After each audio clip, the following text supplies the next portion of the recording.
New SEC coaching hires, hopeful playoff teams, and an SEC championship between Alabama and Georgia. It is time to get the squad together. You're talking ball with the SEC squad. From Alabama to Tennessee, from Georgia to Oklahoma, from Auburn to Texas, it's the local experts of the Locked On Podcast Network bringing you scoops, breakdowns, and the most comprehensive preview of the upcoming SEC weekend. It's the SEC squad, and we have a seat for you. Hurt feelings and thin skin are prohibited. Squad up, you're part of the SEC squad. What's up, everybody? Welcome into the SEC squad. Sit back, grab your favorite beverage, and join us as we get you ready for one more week of talking all things SEC, at least here in the regular season into conference championship weekend. Today's episode brought to you by FanDuel. If you want to be right in the middle of the action throughout this season, visit FanDuel.com. Place your NFL live bets all season long. Let's welcome in our SEC squad tonight. We've got Brandon Olsen of Locked On Gators, Stephen Willis, Locked On Ole Miss, Corey Burton, Locked On Vandy, John Miller, Locked On Mizzou. I'm Chris Gordy, Locked On SEC. And guys, as we get started here, what a wild couple of days it's been. We've got new SEC hires. We have Lane Kiffin to LSU. We have Alex Golesh to Auburn.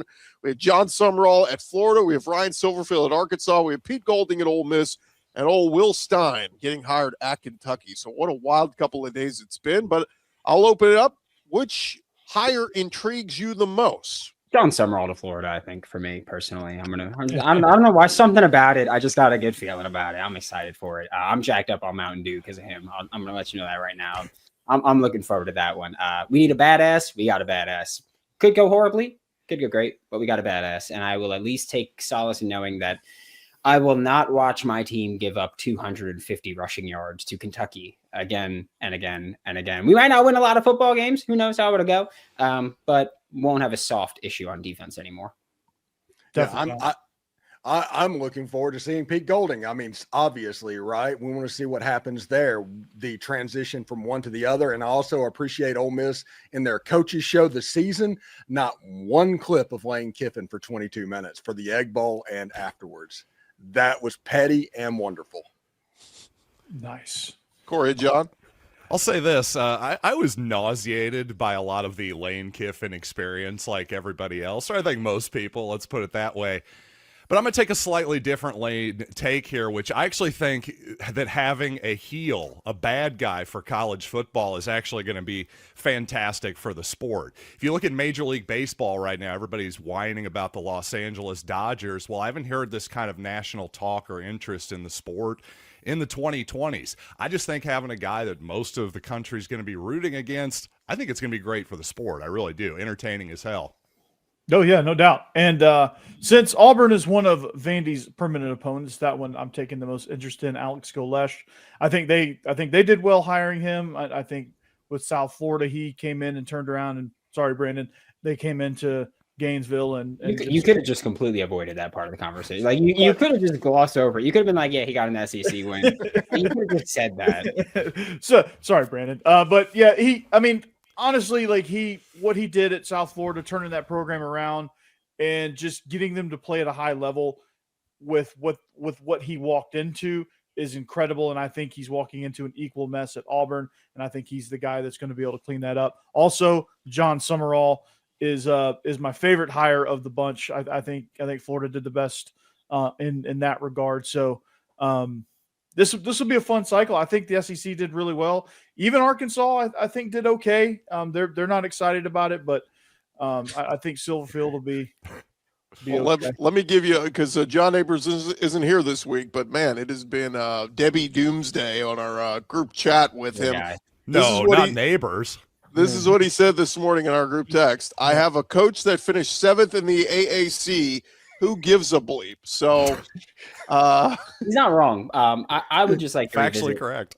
Yeah, I would just like to revisit for Corey talking about Alex Golesh. I thought that was honestly an A+ hire. First off, I'm a big fan of Alex Golesh. I think that when you talk about like resumes and everything, it's tough, and I think that we're at a time where teams are hiring more unknowns than knowns, right? Like I know Florida fans complained about hiring Jon Sumrall because they were like, we don't want another group of 5 guys. Look across the SEC.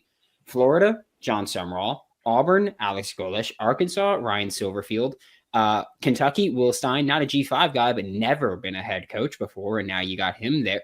And of course, Stephen Willis with Pete Golding as a DC, now a head coach. Which, if I'm not mistaken, he's also never been a head coach, even at a lower level. His first game will be the playoffs. Yeah, there we go. So you have all that going. Like I know people can complain about an unproven G5 guy, but teams are swinging on unproven and trying to get by it. I think Alex Golesh is a fantastic hire, but I think keeping DJ Durkin made it that much better. Like he went into USF when they weren't investing as much in football, and he got them to be one of the highest paid G5 rosters in the country. Part of that was because of him being able to get buy-in from the boosters and the administration and all that. And also, I mentioned Jon Sumrall is a badass. Alex Golesh is a Russian that was raised in Brooklyn. Like, you don't get more badass than that. So, Yeah. The way he answered the golf question in the press conference was outstanding. He's like, I see what you're doing. He goes, I see what you're doing. That's a trap question. My wife is great at golf. My kids hate golf. I love football. I'm terrible at golf, by the way. So one thing that's interesting, I do think that Ryan Silverfield has the lowest expectation bar to clear, so that it's going to be a good thing for Arkansas fans once it starts. And USF, by the way, I want to give them credit. They got Brian Hartline, who at the beginning of this whole cycle, everybody was talking about Penn State or all these big jobs. Yeah, and he's going to USF. So they're getting a new stadium. They're going to have Brian Hartline. They're not going to slow down there. And whenever that stadium gets built, they're going to be in the Big 12.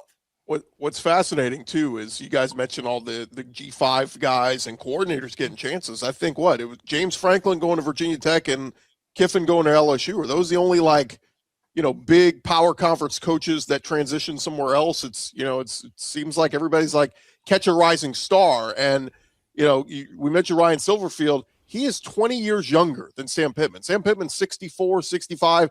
Ryan Silverfield is 45.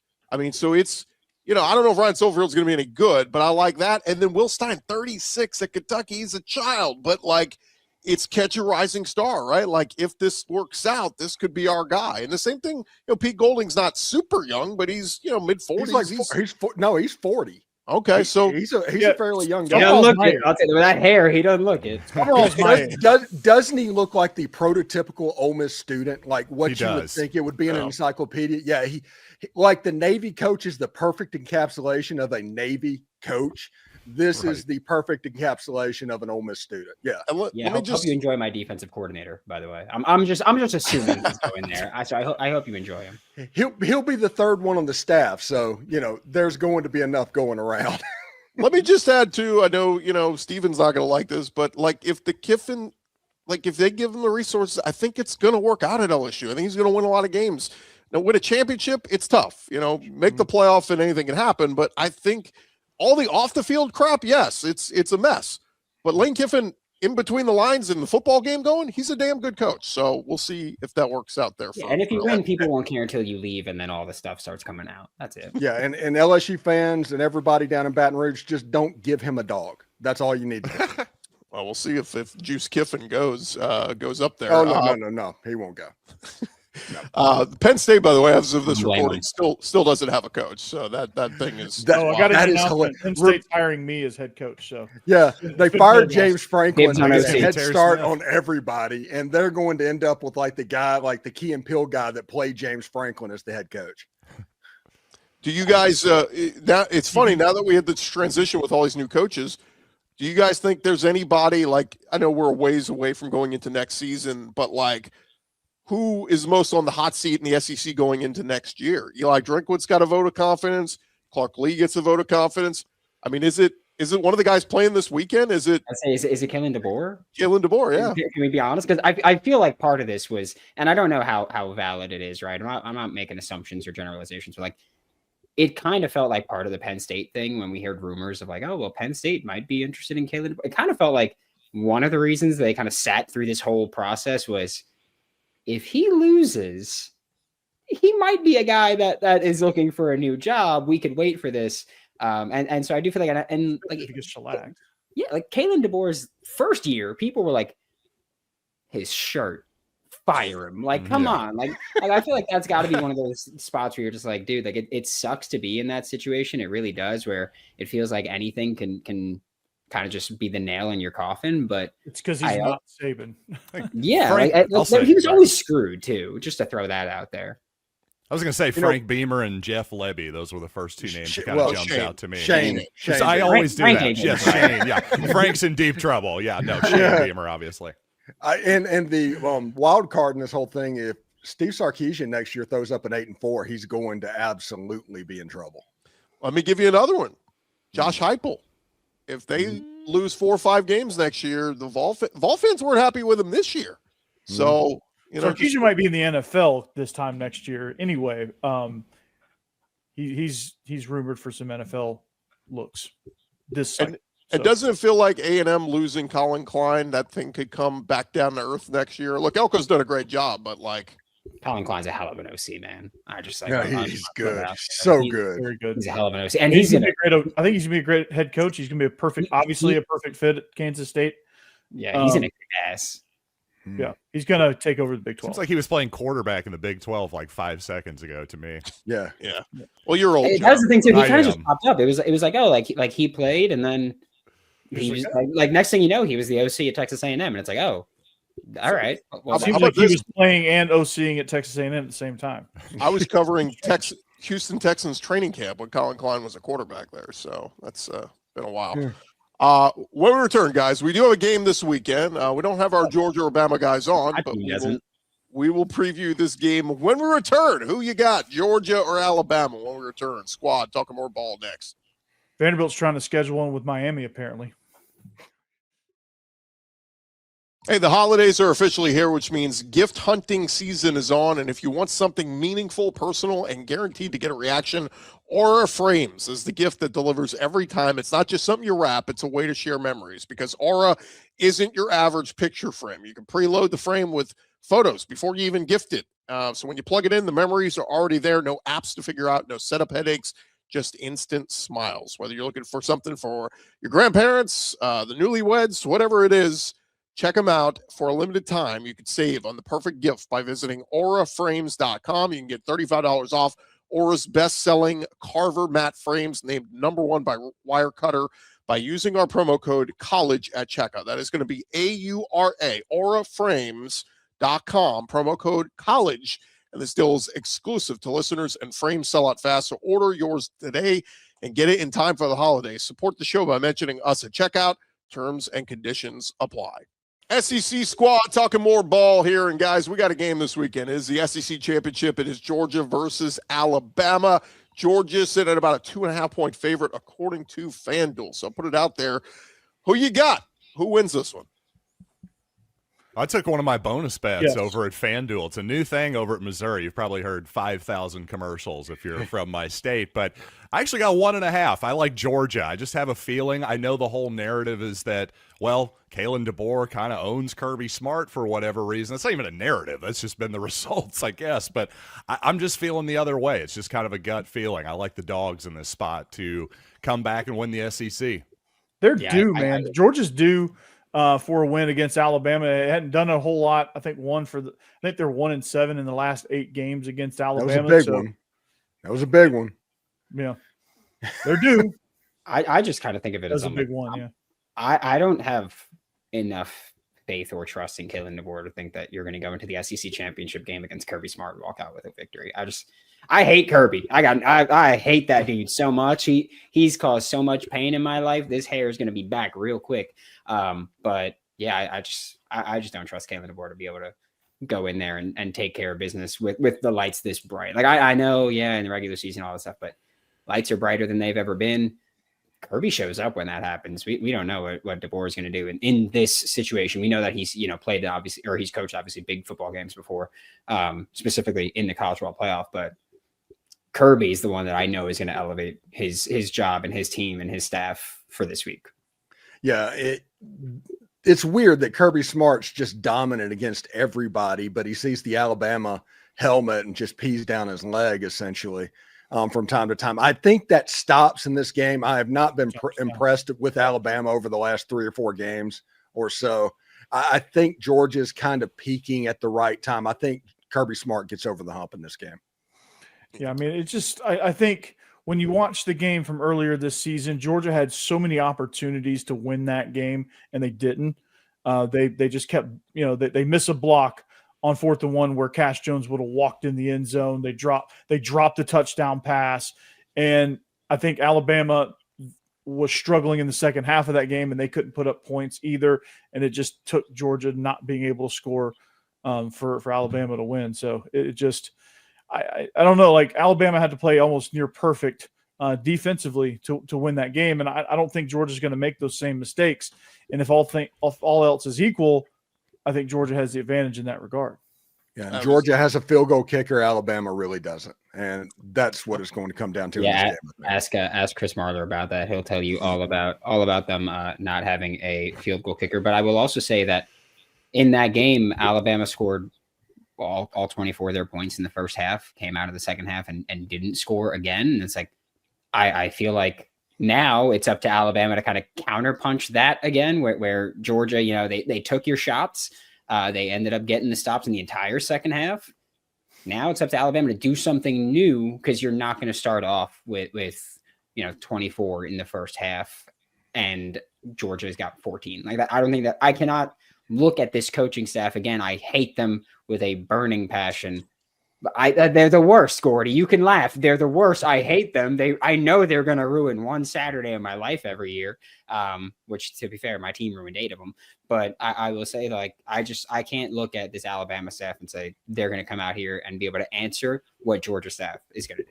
But Georgia's got to be cleaner on offense, too. I mean, they struggle a little bit against Georgia Tech, too, in that very same building. So they've got some things to work on themselves. Well, if Georgia wins the game 35-10, and it's just not really a competitive game, That's does Alabama make? Yeah. Does Alabama make the playoff? We're going to get in. We're going to get into the scenarios in the playoff here in a second, but yeah, I mean, I think that's the reality. Is I think Bama, where they moved them up a spot, the playoff committee did. So I think it kind of gives them a soft landing that even in a loss, Bama's in. But certainly, if they get blown out, and that's their 3rd loss, that combined with the blowout loss week 1 to Florida State, who turned out to be terrible. I mean, the Florida Gators beat them. That's how bad Florida State is. All right, dude. All right. Come on. I show up to the squad show, and you're just like, you know what I'm going to do? Ruin his day. I was having a good time. It was a good win. Zach's not here. Yeah. You guys look That's good. right. First time all season you look good. Control, Zach. Come on.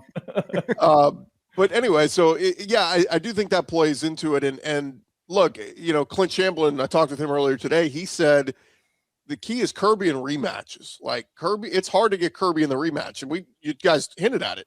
Played Saban and Bama in the SEC championship, lost, came back, beat them in the national championship. And so, look, I think there was something to the Saban having the edge over Kirby matchup. And yes, DeBoer is 2-0. But those games were very close. I don't think it's this thing that it just hangs over Kirby's head and, oh my God, I see Crimson and I forget how to coach football. I think we're gonna get Georgia's best effort. It seems like it, but yeah, it's gonna be an interesting match nonetheless, because like you have a little element of Alabama struggling offensively. Ty Simpson just can't get in a rhythm at times against Auburn, especially. You could argue that they probably should not have won that game. They made some plays late, and they made just enough plays to get out of that building with a win, which is impressive. But you look at both teams, just there's a lot to fix. There's some injuries, some people that are banged up. Georgia's lost its starting center, Drew Bobo, so that's got to be a huge hit. So tight end Cuevas is likely out. Cuevas is out. That's a safety net for Ty Simpson. You can tell when he's out or banged up or ineffective. Ty Simpson seems to get scrambled a little bit. So, speaking of which, there's no way that Ty Simpson's 100% healthy after Auburn put him through that last week. Yeah, he got hit like every play. He got rocked. Yeah, they've crushed him.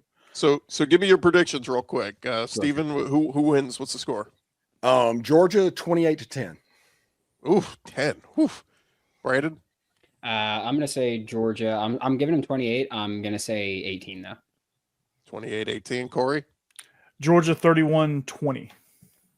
I'll say 24-17 dogs. So they're covering the spread. Got it. Cool. By the way, this just in Florida, they're going to run this weird thing next year, like a little incognito night. They're going to wear Alabama helmets when they play Georgia next year, and then we'll test the theory. We'll see what happens. Yeah. I'd love to be I'd love to be the contrarian and take Alabama. I think they have a chance if Ty Simpson plays well. Look, I will give Ryan Grubb and Keelan DeBoer credit when they've gone for it on fourth downs this year. God, it just works out for them. Demons. I mean, last week I'm screaming for kick the field goal against Auburn. You take the lead, and they go for it, and they get the touchdown on fourth down. So it was a great call. It's a team that knows they're going to win no matter what. So let's go for it. Yeah. You play that slot machine enough, it's going to backfire on you. Yeah, you know all about that one. Yeah, you know all about that one. But look, I took Georgia at SEC Media Days to win the SEC, so I'm going to stick with the Georgia Bulldogs. But I do think both teams get into the playoff. Do you think they will both get? When we return, we'll talk about who from the SEC will get into the playoff. How many playoff teams will the conference get? We're talking that next. The answer is 7. Hey, NFL Sundays move fast. One big play, and suddenly everything feels different. That's what makes betting with FanDuel so exciting. You're not just watching the game, you're reacting to it in live time. With FanDuel, you can place bets as the action unfolds, every drive, every momentum swing, every highlight moment. And live betting is best when the game starts to shift. A receiver gets hot, a defense is tightening up, or the momentum flips after a turnover. FanDuel, they let you jump into the moment. Live spreads and money lines adjust instantly. Again, great action up there, especially the SEC championship game happening this weekend. You can get in there. Georgia versus Alabama. They have got that for you up at FanDuel.com. Player props as well. So if you want to be right in the middle of the action this season, all you got to do, visit FanDuel.com. Place your NFL live bet all season long. FanDuel, the game moves fast. So can you at FanDuel.com. All of the teams. He said SEC without squad. Talking more ball. Continue on here, guys. And we got the playoff rankings the other night, the penultimate, use that as a word, as we get one more batch coming up on Sunday. And as we look at the playoff rankings, we got Georgia at 3, Ole Miss 6, A&M 7, Oklahoma 8, Bama 9, and there's Texas and Vanderbilt sitting there at 13 and 14 respectively outside of the top 12. So, look, might be easy to just say 5, but how many teams does the SEC get in the playoff, guys? Screw the other team. 7. No. I think 5. I mean, honestly, it's I think Bama is in a position where unless they just get flat out embarrassed, like 3 touchdowns, 4 touchdowns, losing, I think they're in. But Oklahoma's in. I think worst case scenario 4 teams, but I think they're going to get 5 because this game's going to be relatively close. Yeah, the only way it's 4 teams is if Georgia just trucks Alabama to the point where something happens and they figure out a way to get Notre Dame and Miami into the field. Not the only way. Or BYU wins. BYU wins BYU. the Big 12. I think Texas Tech's going in. You could get Bama or. But then Notre Dame would have to jump Bama, which I don't know. Is that going to happen? Well, I mean, if Alabama loses, even if it's close, and BYU beats Texas Tech, I could easily see the case of saying I could see it. Bama would be out in that scenario. Yeah. Sorry, I got confused there. Yeah, for sure. that's what I'm Bama would be out in that scenario. Yeah, I could see that. Yeah, I could see that happening of BYU winning. Now, is BYU gonna win? I don't know. They kind of. Where's the belt? Hold on. They kind of got. They kind of got. Obviously, everybody on the edge is rooting for Texas Tech this weekend. They kind of got a little bit of belt to ass last time they played Texas Tech. So we'll take out the belt. It's off. Oh, since we're pulling a Spencer and talking BYU for a second, props to James Franklin for putting crumble cookies at his signing day press conference today after Crumble CEO basically donated and kept BYU's coach from going to Penn State. That is next level petty, and I'm here for it. Which that would have been an awful hire. I just gotta say that. Like I love Kalani Sitake. I think he's a great coach. I believe Jay Smith and I were the only ones in the offseason show predicted 5 teams for the SEC in the playoffs. So I'm going to give us a little pat on the back there. I just feel like this dumbass committee, I mean, they're trying to, every year their goal is to try to do the easiest thing, right? Like they put no thought into this crap. They say, we're not even looking at the AP rankings. And then when their first rankings come out, they almost identically match the coaches poll and the AP poll. So I just think there's no critical thought in that room. They need to look at, they said strength of schedule was going to be a metric this year. It hasn't been. because there are teams that have played much tougher schedules with much better wins. We don't talk about resume wins. Who have you beaten? And all they look at is numbers. And Kirk Herbstreit's reiterated it. Steve Sarkisian said it this week. You know what? We're just going to start scheduling cupcakes non-conference because it doesn't matter. A close 7-point loss to Ohio State on the road, it doesn't matter. They just go, what was the loss? Okay, well, if all that matters is wins, we're going to schedule Rice, Charlotte, Sam Houston State, all the cupcakes. Yeah, for as much as Texas is an unsympathetic victim here, it's almost impossible to argue with that logic. It really is. I'm glad. Yeah. I'll be open about it. I'm glad. I hope that Texas every year makes it so close and has a great resume, but they do something stupid at some point to shoot them in the foot because that fan base deserves it. And I know people are going to say the same thing about Florida if they were good, but we're not good. So we'll cross that bridge when we get there. This sequel to 2024 Ole Miss has just been a banger. So I do appreciate the debate. Yeah, Vanderbilt finally joined the chat as far as teams getting left out. So it just seems like every time Vanderbilt beats somebody, they just plummet them off the rankings because, hey, you lost to Vanderbilt, so you have to suck. So we can't rank you. They almost put a 50 burger on Tennessee on their field and didn't move in the rankings. Moved down in the AP poll. Yeah. It's like, no, they just didn't want Vandy in there for TV ratings and the committee's just doing whatever. Vandy absolutely should be in the top 10 at this point. They have as good of an argument as anybody in that same range, that's for sure. Yeah, and I'm telling you something else right now. Ohio State wouldn't want to play Vandy right now. Vandy's red hot right now. It's kind of a joke. I mean, we look at Ohio State and Indiana. They've been 1-2 all year, so we just say they're in. But do me a favor and go look at who Indiana's played the last 6 games. I mean, it's a joke. It's the other side of your Texas argument, the same one you're making. Yeah, it's the equivalent of playing 6 Mississippi States in a row. Like you haven't even been challenged. Hey, Mississippi State has something to say about that. No, Purdue Texas to overtime. Mississippi State would run Purdue out of the building. I know nobody seems to think Oklahoma. We haven't talked about Oklahoma at all. I honestly think Vanderbilt is a better team than Oklahoma right now. In the playoff, I would rather play the Sooners because Diego Pavia scares me. John Mateer does not. That is a great Oklahoma defense. Don't get me wrong.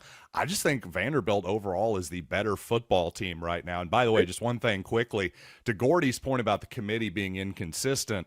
Well, for example, does head-to-head matter or not? You've got Oklahoma ahead of Alabama. They have the same record right now. Correct me if I'm wrong. Same thing, though. Notre Dame, Miami. Well, Miami behind Notre Dame. So, again, just a lot of inconsistency there. Our friend, Arkansas athletic director, Hunter Yurachek, who is very well respected and absolutely a wonderful everybody loves athletic director. He's amazing.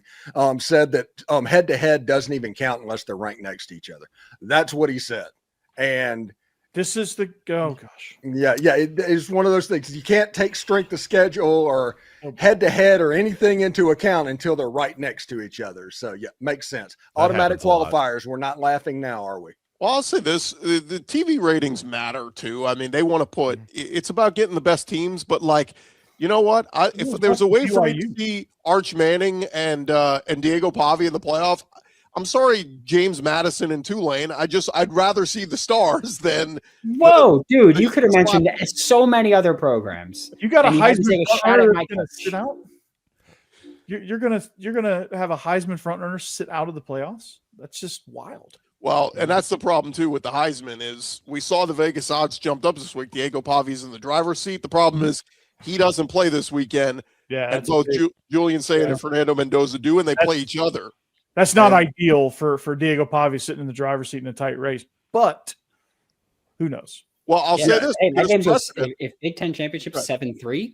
Yeah, if it's a rock fight. That happened. You're telling me there's a chance. The Jaden Daniels year, Jaden Daniels did not play conference championship weekend. Bo Nix and Oregon did, but he sucked so bad, they were like, no, we're not giving Bo Nix the Heisman. And so Jaden Daniels got it. So it could happen for Pavia. I don't think the world's ready to see Diego Pavia win the Heisman, but in New York City. In New York City. Oh, I think we're ready to see his mom, right? They'll put her up in New York City. In New York City.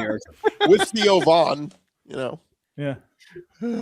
So, all right, guys. Well, let's, as we wrap it up, so you think there's no case for any other SEC team to get in here into the playoff? Absolutely not. No, I think max 5, possible 4. Can I throw something out there here at the end of the show? We were just talking about, a bunch of variables there. This initial bracket here, you've got a couple rematches in the first round: Notre Dame and Texas A&M, Oklahoma, Alabama. Are you guys in favor of changing the seedings at all to avoid those types of matchups? Because I am. I don't know the most fair way to do Once that. You It get your sounds field, unfair, but reseed it however you want is my opinion. I think you have a situation. Just take whoever the lower 2-seeded teams are and flip them if they're back to back. And then just don't mess with the home teams. Yeah, don't mess with the home team. Okay, that makes sense. The venues would change though, right? Because Bama lost to Oklahoma in Tuscaloosa, so they would play in Norman, and then same thing, Notre Dame, A&M, they would play in College Station. So same matchup, but good point. Different venues would change the game.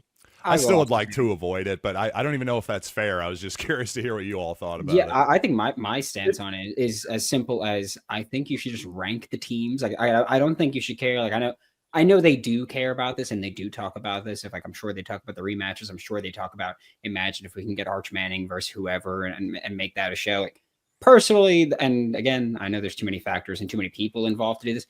Just rank the 12 best teams and let's put them on a football field and let's just see them. I don't care about a matchup, a story, a rematch.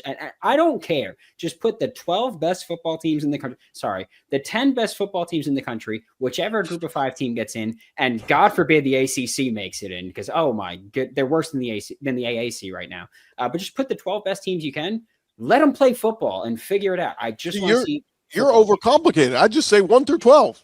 Whoever's 1 through 12, you're the 12 best teams. That's what a ranking is. Oh, well, no, that's what it should be. But they're giving these other. But the group of 5, I'm sorry, if you're good enough, get into the top 12. I think Boise last year would have been 12 is enough for the group of 5. I'm with you there. If you can't get into the top 12, then okay. I mean, like you say, Boise back in the day would have gotten into the top 12. So that's what UCF would have gotten into the top 12. That's what Cincinnati made the top 4. So forget if you can't get in the top 12. The heck with you.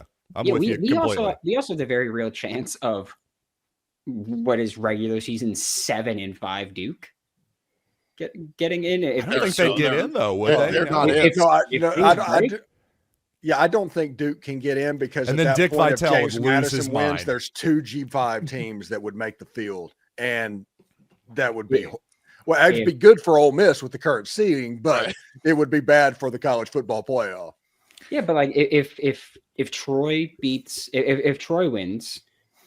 Whoever wins the Americans in, we know that it's North Texas Tulane, so we know that. If Troy beats James Madison, is Troy going to get in? Is UNLV Boise State like if Duke wins and the underdogs win in the group of 5 game? Which game are you which teams are you putting? I think you just take the next best ranked team and throw them in there. I mean, we shouldn't be having a conversation of if they win their conference championship game. We should be having the conversation of just put the best 12 teams in. But at the same time, I will also argue that then also removes the just give automatic qualifiers argument to anything. If you want just the 12 best teams, then you can't go, well, 4 SEC teams should be in or 3 SEC teams should be guaranteed. Like that does remove that argument. If we're just saying put the 12 best, then we also have to say no automatic qualifiers. Well, they can't. 4 SEC teams would be among the 12 best. Exactly. But that's because they're in the top 12. If we're saying, 4 SEC teams and we've got, like 2 in the top 10 and then 1 at 15, 1 at 16, they shouldn't be in because we want automatic qualifiers. Like the top 4 would be in there anyway. So I don't think you need those because SEC Big 10, they're going to have 3-4 teams minimum, like in that range. I just think that, just put the 12 best teams. That's all I want to see. Just good football. And I'm a Florida Gators fan. You have clean bids, all that stuff. You have a clean tournament with seeding and top to bottom, no buys, all that stuff. Just 16, play it out. It's a good, clean tournament number, and let's roll. I think 8's enough, to be honest with you. But we're never going back. We're never going backwards. Yeah, it's not going back. That's too much money. All right, so go high school style. Go 32. Let's say Duke makes the playoffs. Okay, they get into the field. They have to go to Autzen Stadium and play Oregon. They will be 43-point underdogs. Yeah, how bad will they get beat in that game? Because they lost to UConn. They legitimately lost to UConn in football. I just had a nightmare scenario for you, Steven. James Madison, Ole Miss goes, we got a great draw. And James Madison goes into Oxford and wins. And then Lane Kiffin tweets, "Good try, Rebels." Oh my God, he'll need security at his house. Is Bob somebody will Chesney try to run him coaching? off the road again. Yeah, is Bob Chesney even? Do we know, coaching? is Bob Chesney coaching if he's in the playoff? I'm not sure. I would assume, yeah. Anybody that you play, even a G5 team, is going to be a good team, honestly. But if Tulane, if Tulane wins their game, that would be another rematch potentially up there with Ole Miss and Tulane and Oxford for something to look at. Well, it's going to be fascinating to see how it all plays out. At least the SEC's got a bunch of seats at the table this year, and we'll see how it plays out here in the next couple weeks. But that'll do it for this edition of the Squad Show. Appreciate Corey, John, Stephen, Brandon. I'm Chris Gordy. This has been our Squad Show. Remember to follow and subscribe to your favorite SEC show. We'll be covering your favorite team every day throughout the rest of the season and into the offseason. Part of the Locked On Podcast Network, now the #1 sports podcast network out there in the world. And number one on the field, number one in your heart. Oh. In a world